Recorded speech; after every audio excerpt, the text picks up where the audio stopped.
بسم اللہ الرحمن الرحیم، السلام علیکم۔ ایک دفعہ سلطان صلاح الدین ایوبی رحمۃ اللہ علیہ اور آپ کے سب سے وفادار ساتھی اپنے اپنے گھوڑوں پر سوار تیز رفتاری کے ساتھ اپنی منزل مقصود کی طرف بڑھ رہے تھے۔ گھوڑے پہاڑیوں، وادیوں اور کچی آبادیوں کو عبور کرتے ہوئے منزل مقصود سے فاصلہ کم کر رہے تھے۔ اتنے میں سلطان صلاح الدین ایوبی رحمۃ اللہ علیہ کا گھوڑا، جو کہ سب سپاہیوں سے آگے تھا، آپ کا گھوڑا ایک وادی کے اندر داخل ہوا۔ اس وادی کے ہر طرف سنسان بیابان جگہ تھی، اور اس وادی کے درمیان میں ایک پرانا کھنڈر سا قلعہ موجود تھا، لیکن اس قلعے کو دیکھ کر ایسا محسوس ہو رہا تھا کہ جیسے اس قلعے کو دوبارہ مرمت کیا گیا ہے۔ سلطان صلاح الدین ایوبی نے اس قلعے کے بارے میں معلوم کرنے کے لیے اپنے گھوڑے کو آہستہ کیا اور اپنے ایک سپاہی سے پوچھا کہ یہ قلعہ تو موسم کی تبدیلیوں کی وجہ سے ٹوٹ پھوٹ گیا تھا، تو پھر اس کو دوبارہ تعمیر کس نے کروایا اور اس قلعے میں کون رہتا ہے؟ تو سلطان صلاح الدین ایوبی کے اس سپاہی نے کہا، سلطان معظم، یہ قلعہ اب قلعہ نہیں بلکہ ایک پاگل خانہ بنا دیا گیا ہے۔ یہ سن کر سلطان حیران ہو گئے اور کہا، یہ تم کیا کہہ رہے ہو؟ تو سپاہی نے کہا، سلطان معظم، اصل میں یہ معاملہ اس طرح کا ہے کہ آپ نے اس علاقے کا جو امیر ہے، جس کا نام امیر حسن ہے، اس امیر نے اس قلعے کو دوبارہ مرمت کروا کے اس کو پاگل خانہ بنا دیا۔ سلطان معظم، اس امیر کے پاس بہت دفعہ شکایات گئیں کہ ہر کسی نہ کسی قبیلے کے اندر کوئی نہ کوئی پاگل موجود ہوتا ہے، اور وہ باقی لوگوں کی زندگی پر بہت برا اثر ڈالتا ہے اور ان کے لیے خطرہ ہوتا ہے، لیکن لوگوں کے پاس ان پاگلوں کو رکھنے کے لیے جگہ نہیں اور ان کی تربیت کرنے کے لیے کوئی وسائل نہیں ہوتے۔ اور جب امیر نے یہ شکایات بار بار سنی تو اس نے فوراً حکم دیا کہ اس کھنڈر نما قلعے کو ایک پاگل خانہ بنا کر پورے علاقے کے اندر جتنے بھی پاگل لوگ ہیں ان کو اس کھنڈر کے اندر رکھا جائے، اور ان کی تربیت کے لیے اس نے خاص قسم کے طبیبوں کو بلایا، اور اس کے علاوہ اس پاگل خانے میں ہر مریض کو علاج دیا جا رہا ہے، ان کی مکمل دیکھ بھال کی جا رہی ہے۔ اب سے جب بھی کوئی پاگل نظر آتا ہے تو وہ اس کو پکڑ کر یہاں لے آتے ہیں اور پھر اس کا علاج شروع ہو جاتا ہے۔ اور سلطان معظم، اس پاگل خانے کے اندر سینکڑوں کی تعداد میں مرد و خواتین جو کہ اصل میں پاگل تھے لیکن بہتر علاج ہونے کی وجہ سے بالکل ٹھیک ہو گئے۔ اور اب اس قلعے کے بارے میں یہ معلومات ہیں کہ اس قلعے کے اندر تقریباً 50 خواتین ایسی رہتی ہیں کہ جو کہ پاگل ہیں۔ یہ سن کر سلطان صلاح الدین ایوبی نے کہا، پھر تو مجھے اس قلعے کا دورہ کرنا چاہیے۔ لہذا سلطان صلاح الدین ایوبی نے سپاہیوں کو حکم دیا کہ ابھی ہم اسی قلعے کے لیے روانہ ہو جائیں گے۔ سلطان صلاح الدین ایوبی کے ساتھیوں نے وادی میں موجود ایک کنویں سے اپنے گھوڑوں کو پانی پلایا اور پھر اس قلعے کی طرف روانہ ہو گئے۔ جب سلطان صلاح الدین ایوبی قلعے کے اندر داخل ہوئے تو قلعے کا نظام دیکھ کر سلطان صلاح الدین ایوبی حیران ہو گئے۔ وہ کھنڈر قلعہ، جس میں رہنے کے لیے ایک لمحہ بھی ایک برس کے برابر لگتا تھا، وہ قلعہ اب کسی جنت سے کم نہیں تھا۔ اس قلعے کے اندر ہر قسم کی سہولیات میسر تھی۔ اعلیٰ اور تجربے کار طبیب جو کہ پاگل مریضوں کا علاج کرنے کے لیے ہر وقت موجود تھے۔ اس کے علاوہ وہ ان مریضوں کو صاف اور شفاف پانی، اور اس کے علاوہ ان کو اعلیٰ قسم کا کھانا دیا جا رہا تھا۔ سلطان بڑے حیران ہو گئے اور پوچھا کہ یہ تو میں نے سنا کہ یہ کھنڈر قلعہ امیر حسن نے مرمت کروایا، لیکن اس قلعے میں اتنے مریضوں کا علاج، ان کے کھانے پینے کا بندوبست، آخر اس کا خرچہ کون اٹھا رہا ہے؟ تو سپاہی نے کہا، سلطان معظم، اس سب کا سارا خرچہ امیر حسن اٹھا رہا ہے۔ یہ سن کر سلطان حیران ہو گئے کہ امیر حسن جیسا انسان میں نے اپنی زندگی میں کبھی نہیں دیکھا۔ اس نے وہ بھی فرض پورا کر دیا جو اس کے ذمہ نہیں تھا۔ اس کو دیکھ کر لگتا ہے کہ امیر حسن کے کاروبار کا آدھا نفع اس کام میں خرچ ہو رہا ہوگا، لہٰذا امیر حسن نے اتنا خرچ کرنے کے باوجود بھی سرکار سے مدد نہ مانگی اور اپنے کندھوں پر وزن ڈال کر اتنے لوگوں کی دعائیں لے رہا ہے۔ تو سپاہی نے کہا سلطان معظم، امیر حسن جیسا دکھتے ہیں وہ اس سے بھی زیادہ رحم دل اور سخی انسان ہیں۔ آپ جانتے ہیں آپ جانتے نہیں کہ جب سے امیر حسن امیر بنے لوگ اس سے بہت محبت کرتے ہیں، اور امیر حسن کی رحم دلی کے قصے لوگ اپنے بچوں کو سناتے ہیں۔ امیر حسن ایک رحم دل امیر ہے، اور آپ کا فیصلہ بالکل درست ثابت ہوا، اور اس علاقے کے لوگوں کو امیر حسن جیسا ہی حکمران چاہیے تھا۔ یہ سن کر سلطان صلاح الدین ایوبی بڑے خوش ہوئے، اور اس قلعے میں موجود ایک ملازم سے پوچھا، بتاؤ امیر حسن اس قلعے میں آتے رہتے ہیں یا پھر وہ سب کچھ حکم کے ذریعے کرواتے ہیں؟ تو اس نے کہا سلطان معظم، ویسے تو امیر حسن ہر وقت کسی نہ کسی مہم میں مصروف ہوتے ہیں، لیکن امیر حسن ہر ہفتے ایک دن ضرور نکال کر ان لاوارث اور پاگل مریضوں سے ملنے کے لیے ضرور آتے ہیں۔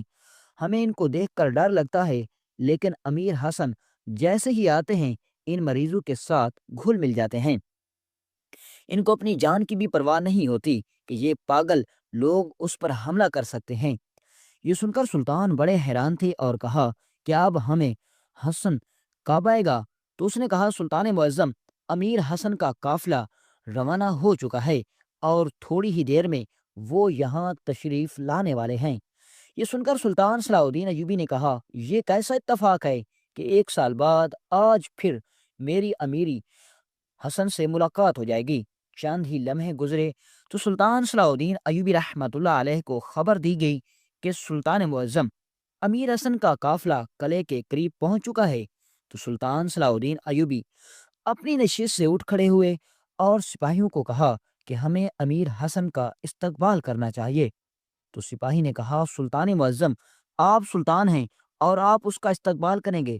تو سلطان نے کہا، یہاں کوئی سلطان نہیں، یہاں کوئی امیر نہیں۔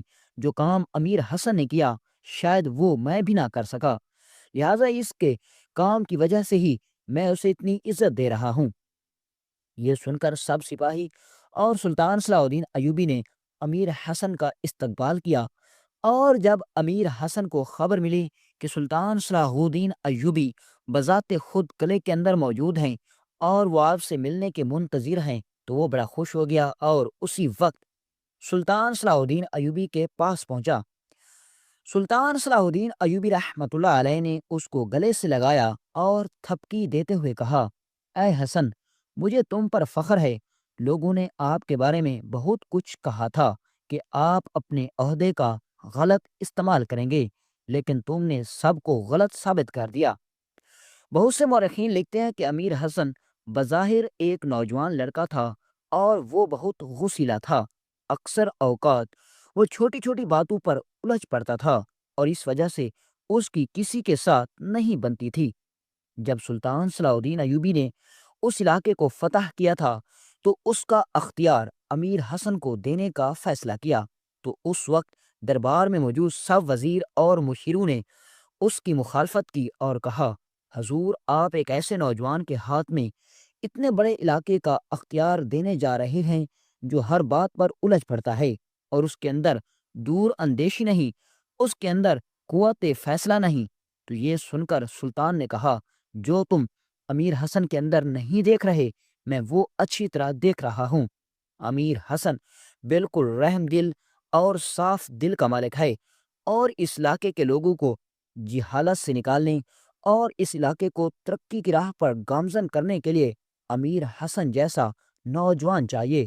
اور اسی وجہ سے سلطان صلاح الدین ایوبی نے امیر حسن کو اس علاقے کا اس وقت امیر مقرر کر دیا تھا۔ جب امیر حسن سلطان صلاح الدین ایوبی سے ملا تو سلطان نے کہا، اے حسن، میں نے جب اس کھنڈر کلا کو دیکھا تو بڑا حیران ہو گیا کہ جو کلا دیکھنے کے قابل نہ تھا آپ نے اس کو اتنا خوبصورت بنا دیا۔ اور حیرانی کی بات تو یہ ہے کہ وہ کلا جس کو آپ نے محل نما بنا دیا اس میں خود رہنے کی بجائے تم نے ان لاوارث لوگوں کو رکھا ہوا ہے، اور تم خود ایک چھوٹے سے مکان میں رہتے ہو۔ یہ سن کر مجھے بڑا تعجب ہوا۔ تو اس نے کہا، سلطان معظم، یہ پہلے ہی پاگل ہیں، یہ حالات کے مارے ہوئے بیچارے لوگ ہیں۔ اگر ان کو دوبارہ بھی ایسی جگہ رکھا جائے جو ان کے حالات سے مطابقت نہ رکھتا ہو تو پھر یہ کیسے ٹھیک ہوں گے؟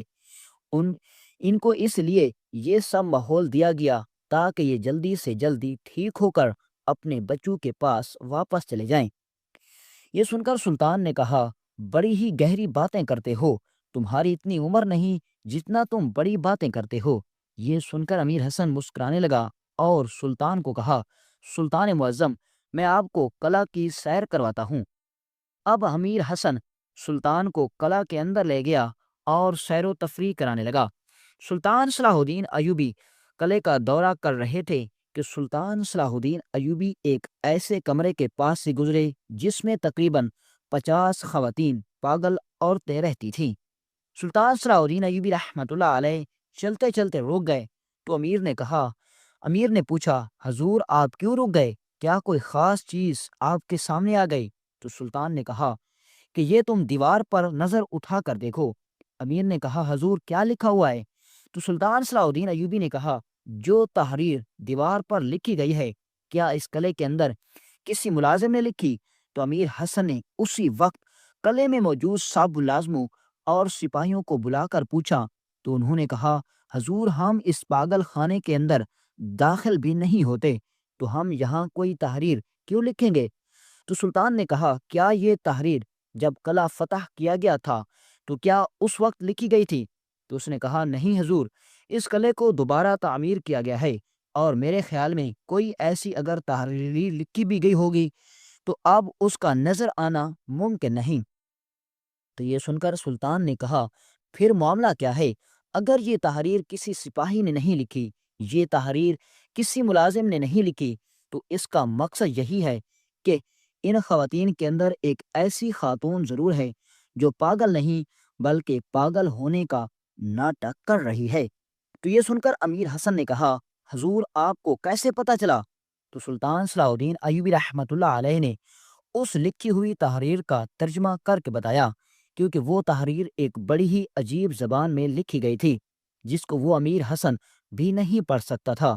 تو یہ تحریر سن کر امیر حسن بھی بڑا حیران ہو گیا اور کہا، حضور یہ تحریر تو کوئی بڑا منصف ہی لکھ سکتا ہے، تو اگر یہ قلعے میں موجود کسی اور نے نہیں لکھی تو اس کا مقصد یہی ہے کہ اس کمرے میں رہنے والی ان پاگل خواتین میں سے کسی نے لکھی ہے، اور اگر یہ تحریر کسی خاتون نے لکھی ہے تو ظاہر ہے کہ وہ پاگل نہیں۔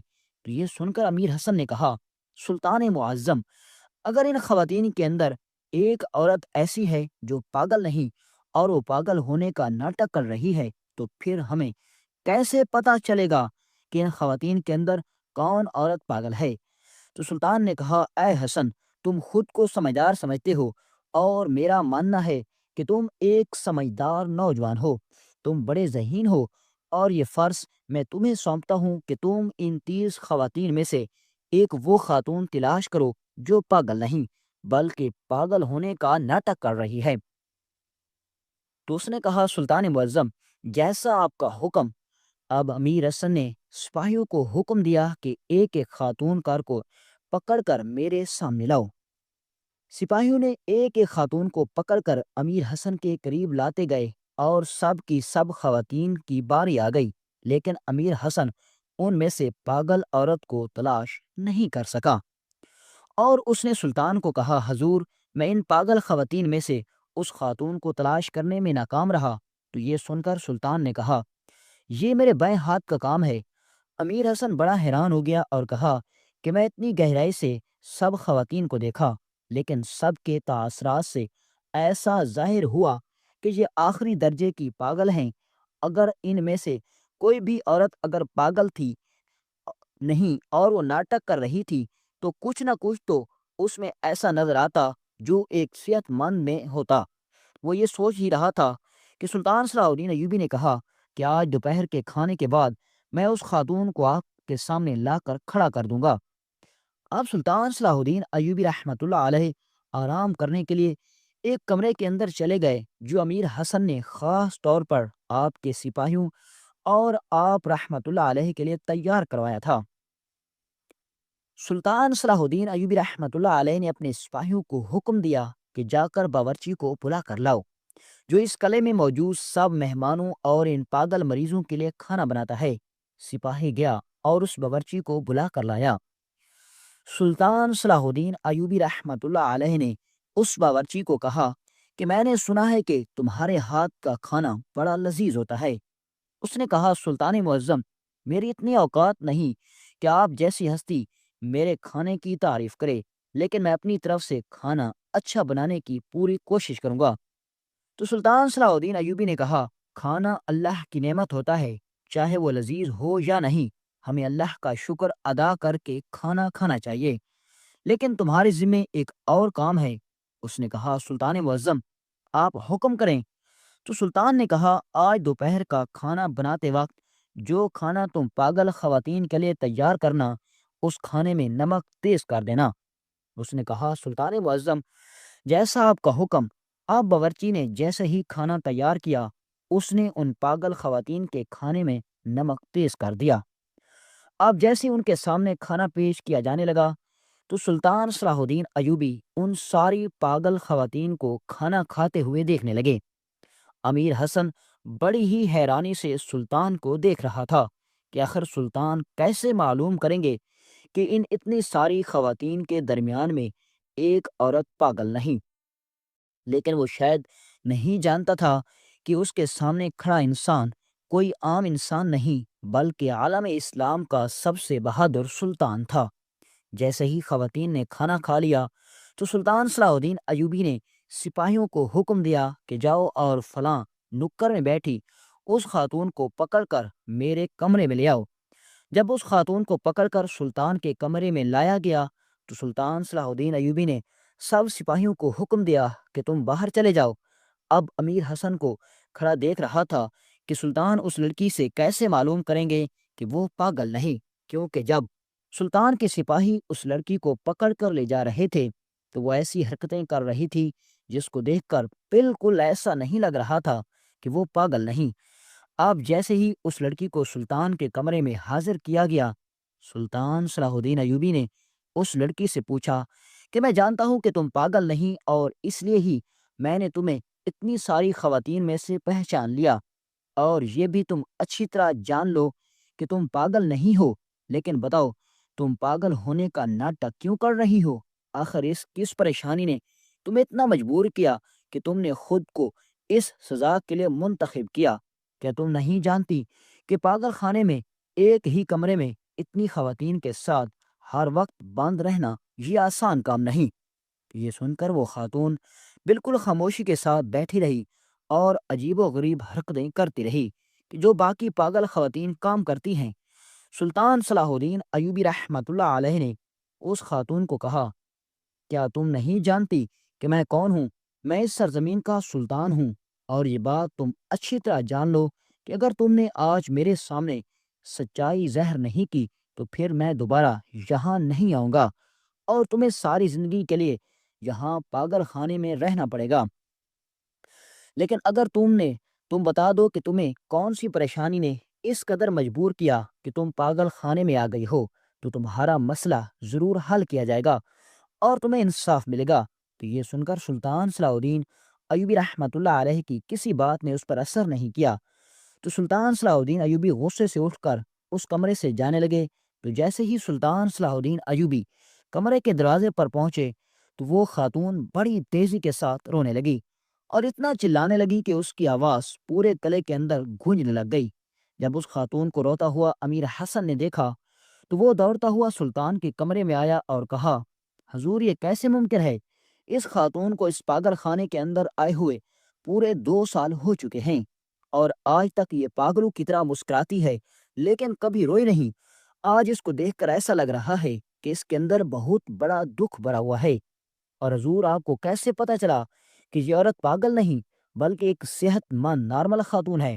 تو سلطان نے فرمایا میں نے باورچی کو حکم دیا تھا کہ دوپہر کے کھانے میں نمک تیز کر دینا، اور جیسے ہی باورچی نے کھانے میں نمک تیز کیا تو جب یہ خاتون کھانا کھا رہی تھی تو میں نے اس کے چہرے سے ہی پہچان لیا، کیونکہ جب کوئی پاگل کھانا کھاتا ہے تو اسے نہ ہی میٹھے اور نہ ہی ترش کا ذائقے کا پتہ ہوتا ہے، بس وہ پیٹ بھرنے کے لیے کھا لیتا ہے۔ لیکن جب یہ خاتون کھا رہی تھی تو یہ نمک زیادہ ہونے کی وجہ سے اپنے منہ کے تاثرات سے ظاہر کر رہی تھی کہ جیسے یہ زبردستی کھانا کھا رہی ہو۔ یہ سن کر امیر حسن سلطان صلاح الدین ایوبی کی عقل مندی سے بڑا متاثر ہوا، اور اس کے بعد سلطان صلاح الدین ایوبی نے امیر حسن کو کہا، اب چلو میرے ساتھ، میں تمہیں اصل وجہ معلوم کر کے بتاتا ہوں کہ آخر اس خاتون نے خود کو پاگل کیوں زہر کیا اور خود کو اس سزا کے لیے کیوں منتخب کیا۔ اب اس کمرے میں سلطان صلاح الدین ایوبی اور اس علاقے کے امیر حسن اور وہ خاتون موجود تھی، اور سلطان نے کہا، اے خاتون، بتاؤ آخر تمہیں کس چیز نے یہاں پہنچنے پر مجبور کیا؟ تو اس نے کہا، سلطان معظم، میرا باپ اور میں مصر کی پہاڑیوں کے قریب ایک چھوٹا سا قبیلہ ہے، وہاں رہتے ہیں۔ میری ماں میری بچپن ہی میں اس دنیا سے چلی گئی تھی۔ میرے باپ نے مجھے ماں اور باپ دونوں بن کر پالا تھا۔ میرا باپ پیشے کے لحاظ سے لوہار تھا اور وہ قبیلے کے اندر ایک چھوٹے سے بازار میں کام کرتا تھا۔ میرے باپ کے ہاتھوں میں اتنی مہارت تھی کہ اس قبیلے کے جتنے بھی سپاہی تھے ان سب کی تلواریں اور قبیلے میں استعمال ہونے والے جتنے بھی خنجر اور تلواریں تھیں وہ میرے باپ کے ہاتھوں بنائی گئی تھیں اور استعمال ہوتی تھیں، اور میرا باپ دن میں اتنا کام کر لیتا کہ اتنے سکے کما لیتا جس سے ہمارے گھر کا چولہا بڑی اچھی طرح چلتا رہا۔ جب میں جوان ہوئی تو میرا حسن قبیلے کی سب لڑکیوں سے زیادہ تھا، اور شاید میں قبیلے کی سب خواتین سے زیادہ خوبصورت اور حسین و جمیل لڑکی تھی۔ سلطان معظم، جب میری عمر 18 سال سے زائد ہوئی اور میرے حسن جیسی لڑکی اس قبیلے کے اندر کوئی نہیں تھی تو مجھے اس قبیلے کے سردار کے بیٹے کے ساتھ محبت ہو گئی۔ سلطان معظم، میں آپ کو سچ سچ بتاؤں تو اصل میں مجھے اس قبیلے کے سردار کے بیٹے سے محبت نہیں ہوئی تھی، بلکہ میں اس کے رتبے اور اس کی دولت اور اس کی طاقت سے محبت ہو گئی تھی۔ میں نے ساری زندگی غربت میں گزاری اور ایک لوہار کی بیٹی کہلاتی تھی، لیکن میرے دل میں لالچ تھا کہ میں بھی ایک سردار کی بیوی بنوں اور سارے قبیلے کی خواتین کی سربراہ بنوں۔ سلطان معظم، میں نے اس قبیلے کے سردار کے بیٹے کے نام پیغام لکھا، اور میں نے اس پیغام میں اسے کہا کہ مجھے فلاں پہاڑی پر آ کر ملو۔ حضور، قبیلے کے سردار کا بیٹا اپنے باپ کی طرح بڑا ہی رحم دل اور خوش اسلوب انسان تھا۔ اس کے حسن پر پورے قبیلے کی خواتین مرتی تھیں، اور اسی وجہ سے میرے ذہن میں یہ خیال تھا کہ ہو سکتا ہے کہ شاید وہ میرے پیغام پر مجھے ملنے کے لیے نہ آئے۔ لیکن حضور، جب میں نے اسے پیغام لکھا تو وہ میرا پیغام سن کر بڑا خوش ہوا کہ قبیلے کی اتنی خوبصورت لڑکی نے اسے ملنے کا کہا، اور وہ اپنے گھوڑے پر سوار میری بتائی ہوئی جگہ پر پہنچ گیا۔ جب وہ وہاں پہنچا تو میں نے اسے سیدھا سیدھا اپنی محبت کا اظہار کر دیا، اور میں نے اس سے کہا کہ کیا تم اپنے باپ کو ہمارے نکاح کے لیے راضی کر سکتے ہو؟ تو اس نے کہا، یہ تو کوئی مشکل کام نہیں، تم جانتی ہو کہ تمہارے بابا کا قبیلے پر بہت بڑا احسان ہے، اور جب اپنے بابا کو تمہارے بارے میں بتاؤں گا تو وہ ضرور تم سے شادی کرنے کے لیے تیار ہو جائیں گے۔ تو میں نے اس کو کہا کہ ہمارے قبیلے کے اندر یہ رواج ہے کہ سردار کے بیٹے کے ساتھ صرف سردار کی بیٹی کی ہی شادی ہوتی ہے۔ تو اس نے کہا کہ یہ خیال میرے بابا کے پہلے کے سرداروں کا تھا، میرے بابا کا یہ خیال بالکل نہیں۔ اگر یہ حقیقت ہے تو اس دنیا میں کئی مذاہب ہیں، اور مختلف مذاہب مختلف ذات سے تعلق رکھنے والے لوگ آپس میں رشتے کرتے ہیں۔ کیا وہ یہ سب چیزیں دیکھتے ہیں؟ یہ بس نظریاتی خیال ہیں، ہمیں ان سب چیزوں پر عمل نہیں کرنا چاہیے۔ یہ سن کر میں بڑی خوش ہوئی، اور مجھے یقین ہو گیا کہ سردار کا بیٹا اپنے باپ کو میرے ساتھ شادی کرنے کے لیے ضرور منوا لے گا۔ حضور، جب اس نے اپنے باپ کے سامنے ذکر کیا تو سردار نے بڑی خوشی سے اپنے بیٹے کی بات کو مان لیا، اور میرے باپ کو پیغام بھیجا کہ ہم تمہاری بیٹی کا رشتہ لینے کے لیے رسماً آپ کے خیمے میں ضرور تشریف لائیں گے۔ یہ سن کر میرا باپ بڑا خوش ہو گیا کہ میری بیٹی، جس نے ساری زندگی غربت میں گزاری، اب وہ ایک سردار کے بیٹے کی خاتون بنے گی۔ حضور، قبیلے کا سردار اپنے بیٹے کا رشتہ لے کر ہمارے خیمے میں آیا تو میرا باپ خوشی سے پھولے نہ سمایا۔ میں نے اس کے چہرے پر وہ خوشی دیکھی جو میں نے ساری زندگی اس کے چہرے پر نہیں دیکھی تھی۔ میرے باپ کا سینہ بالکل چوڑا ہو گیا تھا کہ اس کے خیمے میں قبیلے کا سردار تشریف لے آیا، اور قبیلے کے لوگوں کو جب پتہ چلا تو وہ میرے باپ کو اب لوہار نہیں بلکہ وہ بھی سردار کہہ کر بلاتے تھے۔ کیونکہ اب وہ سردار کے بیٹے کا سسر بننے جا رہا تھا۔ سلطان معظم، اب مجھے احساس ہونے لگا کہ جن خوشیوں سے ہم اتنے سالوں سے محروم تھے، اب وہ خوشیاں ہمیں ملنے لگی ہیں۔ یہ سن کر سلطان صلاح الدین ایوبی اس کی باتوں کو بڑے غور سے سن رہے تھے، اور پھر وہ عورت کہنے لگی، سلطان معظم، چند دن گزرے تو ایک دن میں ندی کے کنارے ایک مٹکے سے پانی بھرنے کے لیے گئی، تو میں ابھی ندی کے کنارے مٹکے سے پانی بھر ہی رہی تھی کہ اچانک سے دو گھوڑے تیز رفتاری کے ساتھ دوڑتے ہوئے میرے قریب آ کر رک گئے۔ میں ڈر گئی، کیونکہ میں ایک نوجوان حسین و جمیل لڑکی، اور وہ بھی ندی کے کنارے اکیلے میں، عصر کا وقت ہو رہا تھا۔ دو نقاب پوش آدمی میرے سامنے آ کر کھڑے ہو گئے، اور ان میں سے ایک نے کہا، کیا تم وہی لڑکی ہو جو کہ قبیلے کے سردار کے بیٹے کی خاتون بننے والی ہو؟ یہ سن کر میں حیران ہو گئی کہ یہ آدمی مجھے کیسے جانتے ہیں، اور آخر ان کو کیسے پتا چلا؟ تو میں نے کہا، ہاں، میں وہی لڑکی ہوں، لیکن تم بتاؤ آخر تم کیا کہنا چاہتے ہو؟ تو ان دو میں سے ایک آدمی نے اپنی جیب سے ایک تھیلی نکالی، اور وہ تھیلی میرے ہاتھ میں تھماتے ہوئے کہا، یہ لو اتنا سارا سونا، اور بھی تمہیں بہت سارا سونا ملے گا، اور اس کے بدلے میں تمہیں صرف ایک چھوٹی سی خبر دینی ہوگی۔ میں بڑی حیران ہو گئی کہ آخر ایسی کون سی خبر ہے جو مجھے اتنی بڑی رقم کی پیشکش کر رہے ہیں؟ تو انہوں نے کہا کہ یہ بات ہم بھی اچھی طرح جانتے ہیں کہ تم سردار کے بیٹے کے ساتھ محبت نہیں کرتی، بلکہ تم اس کی دولت، اس کے رتبے کے لیے تم اس کے ساتھ شادی کر رہی ہو، اور تم نے اس کو اپنے جال میں پھنسایا، اور اگر یہی دولت تمہیں ایک ساتھ مل جائے تو تم اتنی ہی دولت کی مالک بن جاؤ گی جتنی دولت سردار کے پاس آئے۔ کیا پھر تم بھی اس کے ساتھ شادی کرنے کے لیے تیار ہو جاؤ گی؟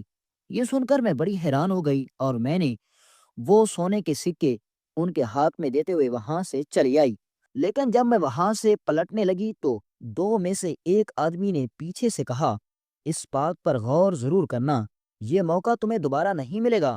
سلطان معظم، میں رات کو گھر لوٹ آئی، ساری رات سوچتی رہی کہ اگر میں قبیلے کے سردار کی بیوی بھی بن گئی تو ساری زندگی اس کی غلام بن کر رہوں گی۔ میرے پاس کچھ نہیں ہوگا بس دکھاوے کے علاوہ۔ اس سے بہتر تو یہی ہے کہ میں ان سے منہ مانگی رقم لے لوں، اور وہ جو چاہتے ہیں ان کو دے دوں، کیونکہ انہوں نے مجھے کہا تھا کہ قبیلے کا سردار کا بیٹا ہر ماہ ایک خفیہ جگہ پر کسی سے ملاقات کرنے کے لیے جاتا ہے، اور تم ہمیں بتاؤ گی کہ وہ کہاں جاتا ہے، کیونکہ صرف تم ہی اس سے پوچھ سکتی ہو۔ یہ سن کر میں بڑی حیران ہو گئی کہ ایک خبر کی وہ مجھے اتنی بڑی رقم دیں گے، مجھے یقین نہیں آ رہا تھا۔ اگلے دن جب میں دوبارہ ندی کے کنارے پانی بھرنے گئی تو پھر وہی دو آدمی نقاب لپیٹے ہوئے وہاں آ چکے تھے۔ میں پانی بھر رہی تھی تو انہوں نے مجھے کہا، کیا تم نے رات کو سوچا؟ میں نے کہا، میں نے سوچ لیا، لیکن میں تمہارا کام کروں گی، لیکن تمہیں مجھے پورے 3000 سونے کے سکے دینے ہوں گے، کیونکہ سلطان معظم میں جانتی تھی کہ وہ رقم اتنی زیادہ تھی کہ میں ساری زندگی ایک رانی کی طرح زندگی گزار سکتی تھی۔ حضور، میں نے ان کی پیشکش کو قبول کر لیا۔ میں نے ان سے وعدہ کیا کہ 2 دن کے بعد میں تمہیں اپنے ہونے والے شوہر سے معلوم کر کے دوں گی کہ آخر وہ خفیہ ملاقات کس سے کرنے جاتا ہے۔ اب میں جب گھر لوٹی تو میں نے رات کو اپنے شوہر کو پیغام بھیجا کہ تم مجھے فلاں جگہ پر آ کر ملو۔ جب وہ مجھ سے ملنے کے لیے آیا تو میں نے اس سے ہی باتوں میں پوچھ لیا کہ مجھے پتا چلا ہے کہ تم ہر ماہ ایک خفیہ جگہ پر کسی سے ملاقات کرنے کے لیے جاتے ہو، اور جب تم اس ملاقات پر جاتے ہو تو تمہارے ساتھ ایک بھی سپاہی نہیں ہوتا، حالانکہ اگر تم کہیں اور جاتے ہو تو سینکڑوں کی تعداد میں تمہارے ساتھ سپاہی ہوتے ہیں۔ آخر کیا وجہ ہے؟ تو وہ مجھ سے مکرنے لگا، تو میں نے اسے اپنی محبت کی قسم دے دی کہ اگر تم نے مجھ سے سچ میں محبت کرتے ہو تو مجھے اس راز کے بارے میں بتا دو۔ قبیلے کے سردار نے اپنے بیٹے کو منع کیا ہوا تھا کہ اس راز کے بارے میں کسی کو نہ بتانا، لیکن پھر بھی اس نے میری محبت میں آ کر مجھے سچ سچ بتا دیا۔ یہ سن کر میں بڑی حیران ہوئی، اور پھر میں نے اس سے پوچھا کہ بتاؤ تم کہاں جاتے ہو؟ تو اس نے کہا، میرے بابا صلیبیوں کے ساتھ چند سالوں بعد ایک بہت بڑی جنگ لڑنے والے ہیں، اور اس جنگ میں میرے بابا کو بہت سارا جنگی سامان، تربیت یافتہ سپاہی، بڑی بڑی منجنیقیں، اور اس کے علاوہ بارود چاہیے، اور میرے بابا کے پاس اتنا سامان نہیں تھا، لہذا میرے بابا نے جنگل کے درمیان میں ایک خفیہ مقام پر یہ سب چیزیں بنانے اور سپاہیوں کو تربیت بنانے کے لیے ایک قبیلہ گاہ بنائی ہے، اور میرے اور میرے بابا کے علاوہ پورے قبیلے کے اندر کسی کو علم نہیں کہ میرے بابا خفیہ طور پر صلیبیوں سے جنگ لڑنے کے لیے قبیلہ گاہ بنا رکھا ہے۔ جب میں نے وہ خبر سنی تو میں نے پھر دل میں سوچا کہ یہ خبر ان دو آدمیوں کو دینی چاہیے یا نہیں، کیونکہ میں ان کو نہیں جانتی تھی کہ وہ کون تھے، کیونکہ ان کے چہرے بھی چھپے ہوئے تھے۔ پھر میں نے سوچا کہ اگر میں ان دو آدمیوں کو بتا بھی دیتی ہوں تو اس سے کیا ہوگا، وہ آدمی جان کر بھی کیا کریں گے۔ سلطان معظم، میں اگلے دن جب ندی کے کنارے پانی بھرنے گئی تو میں نے دیکھا کہ وہ دونوں آدمی وہاں آ چکے تھے۔ میرے جاتے ہی انہوں نے وہ سونے کے سکوں سے بھرا صندوق میرے آگے رکھ دیا اور کہا، بتاؤ آخر سردار کا بیٹا ہر ماہ ایک خفیہ ملاقات پر کس سے کرنے کے لیے جاتا ہے؟ تو میں نے اسے بتایا کہ ہمارے قبیلے کے سردار نے ایک خفیہ قبیلہ گاہ بنا رکھا ہے، جس کے اندر اس نے سینکڑوں کی تعداد میں منجنی کے بہت سارے سپاہی، تربیت یافتہ اور بہت ساری تلواریں جمع کر رکھی ہیں، اور اس کے بارے میں کسی کو پتہ نہیں۔ جب میں نے وہ خبر ان کو دی تو انہوں نے وہ سونے کے سکے میرے حوالے کیے اور وہاں سے چلے گئے۔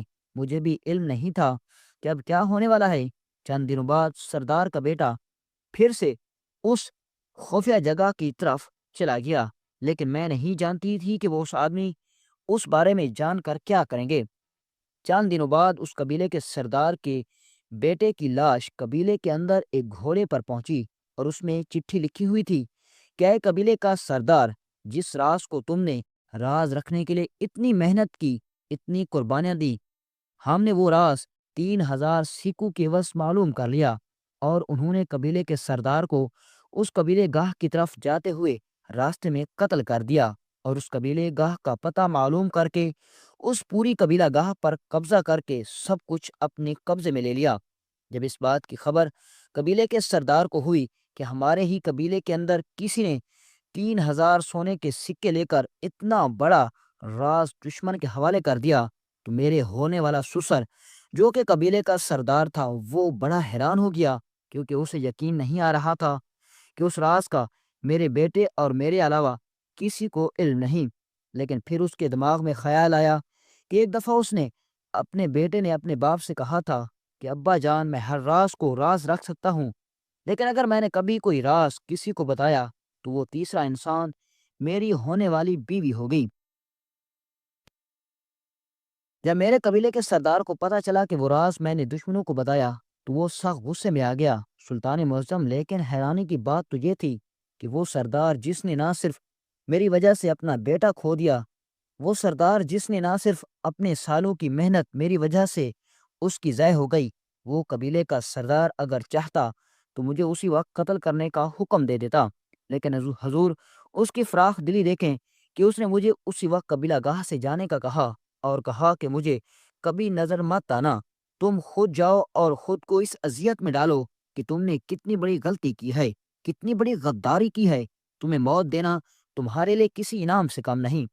سلطان معظم، اس دن مجھے احساس ہوا کہ میرا دوست کون تھا اور دشمن کون تھا۔ میں نے چند سکوں کی خاطر قبیلے کے سردار کے ساتھ اتنی بڑی دغا بازی کی، اتنا بڑا جھوٹ بولا، اور جب اس بات کی خبر میرے بابا کو ہوئی تو وہ یہ صدمہ بالکل برداشت نہ کر سکا اور وہ تڑپ تڑپ کر مر گیا۔ اور جب میں نے اپنی آنکھوں کے سامنے اپنے بابا کو مرتے ہوئے دیکھا تو اس وقت مجھے قبیلے کے سردار کے بیٹے کا پتہ چلا کہ اس کے باپ کو اپنے بیٹے کو مرا ہوا دیکھ کر کتنا بڑا صدمہ ہوا ہوگا۔ سلطان معظم، میں نے سوچا کہ میں خود کو ایک ایسی سزا دوں جس کے اندر میں تڑپ تڑپ کر مروں۔ مجھے احساس ہوا کہ میں نے کتنا بڑا گناہ کیا۔ سلطان معظم، نہ ہی میں اس قبیلے کے سردار کو اس کا بیٹا لوٹا سکتی تھی، نہ ہی اس کا اتنا بڑا نقصان پورا کر سکتی تھی، اور اگر میں خود کو مار دیتی تو شاید میں اپنے سارے گناہوں کے ساتھ اپنے رب کے حضور حاضر ہوتی، اور میں کس منہ سے اپنے رب کے حضور حاضر ہوتی؟ اس لیے میں نے پاگل ہونے کا ناٹک کیا تاکہ میں خود کو اتنی تکلیف دے سکوں، اتنی تکلیف دے سکوں کہ قیامت کے دن میں اپنے اللہ کے سامنے اپنا چہرہ دکھا سکوں۔ تو یہ سن کر سلطان صلاح الدین ایوبی بڑے حیران ہو گئے اور کہا، اتنا بڑا راز تو نے اپنے سینے میں چھپا رکھا تھا، لیکن تم اس رب کی ذات سے ڈرو، تمہیں ناٹک کرنے کی کوئی ضرورت نہیں۔ تم جاؤ اور اس قبیلے کے سردار سے معافی مانگو اور اپنے رب سے معافی مانگو، جس کے بندوں کے ساتھ تو نے اتنا بڑا دھوکا کیا، اتنی بڑی غداری کی۔ اور پھر سلطان صلاح الدین ایوبی نے اس عورت کے گھوڑا حوالے کیا اور وہ عورت وہاں سے چلی گئی۔ اور جب اس ساری کہانی کو امیر حسن نے سنا تو اس کے رونگٹے کھڑے ہو گئے اور کہا، حضور اگر آپ اس عورت کو نہ پہچانتے تو یہ راز ساری زندگی راز ہی رہتا اور یہ عورت ایسے ہی تڑپتے تڑپتے مر جاتی۔ دوستو امید ہے کہ آپ کو یہ واقعہ اچھا لگا ہوگا، اور اگر آپ کو یہ واقعہ اچھا لگا ہو تو ہمارے ویڈیو کو لائک کریں اور میرے یوٹیوب چینل مبشر وائس کو سبسکرائب کریں۔ ملتے ہیں انشاءاللہ نیکسٹ ویڈیو میں ایک دلچسپ اور سبق آموز ویڈیو کے ساتھ۔ اجازت دیجیے، اللہ حافظ۔